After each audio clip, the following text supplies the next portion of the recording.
प्रधानमंत्री नरेंद्र मोदी ने एनडीए शासित राज्यों के मुख्यमंत्रियों और उपमुख्यमंत्रियों के साथ बैठक की, जिसमें नीति कार्यान्वयन, सुशासन और संघीय सहयोग पर चर्चा हुई। इसका उद्देश्य राष्ट्रीय विकास लक्ष्यों को प्राप्त करने के लिए राज्यों के बीच समन्वय को बढ़ावा देना था। इससे संबंधित संभावित प्रश्न इस प्रकार है। भारत में संघीय ढांचे को मजबूत करने में टीम इंडिया दृष्टिकोण की भूमिका का मूल्यांकन करें। प्रधानमंत्री मोदी ने मन की बात में ऑपरेशन सिंदूर को आतंकवाद के विरुद्ध भारत की निर्णायक प्रतिक्रिया बताया और सैनिकों के साहस की सराहना की। इससे संबंधित संभावित प्रश्न इस प्रकार है। भारत की आतंकवाद विरोधी रणनीतियों में सैन्य अभियानों की भूमिका और उनके प्रभाव का विश्लेषण करें।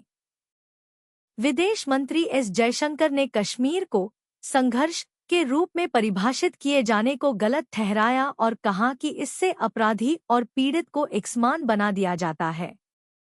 इससे संबंधित संभावित प्रश्न इस प्रकार है।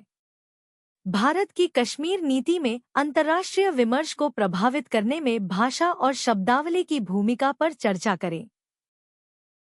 भारत ने समुद्री सहयोग और सुरक्षा को बढ़ावा देने के लिए महासागर पहल की शुरुआत की है। इसका उद्देश्य समुद्री संसाधनों के सतत उपयोग और क्षेत्रीय शांति सुनिश्चित करना है। इससे संबंधित संभावित प्रश्न इस प्रकार है। महासागर पहल के माध्यम से भारत की समुद्री कूटनीति और क्षेत्रीय सहयोग की रणनीति का मूल्यांकन करें।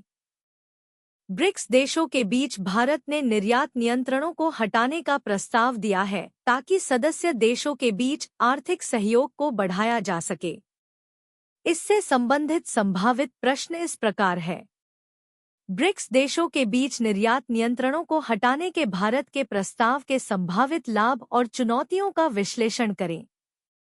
भारतीय रिजर्व बैंक ने केंद्र सरकार को 2.69 लाख रुपए करोड़ का अधिशेष हस्तांतरित किया है, जो अब तक का सबसे बड़ा स्थानांतरण है। इससे संबंधित संभावित प्रश्न इस प्रकार है।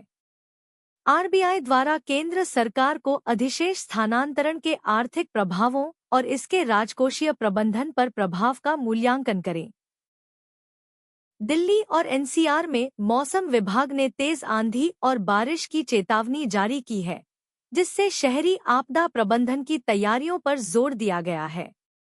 इससे संबंधित संभावित प्रश्न इस प्रकार है।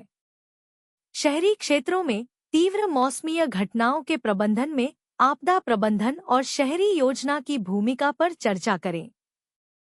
संयुक्त राष्ट्र की वैश्विक खाद्य संकट रिपोर्ट के अनुसार 295 मिलियन लोग तीव्र भूख का सामना कर रहे हैं, जिससे वैश्विक खाद्य असुरक्षा की स्थिति गंभीर बनी हुई है। इससे संबंधित संभावित प्रश्न इस प्रकार है। वैश्विक खाद्य असुरक्षा के कारणों और इसके समाधान के लिए अंतर्राष्ट्रीय सहयोग की आवश्यकता का विश्लेषण करें। तेलुगु देशम पार्टी में नेतृत्व परिवर्तन की संभावना है, जिससे क्षेत्रीय राजनीति में पीढ़ीगत बदलाव के संकेत मिलते हैं। इससे संबंधित संभावित प्रश्न इस प्रकार है।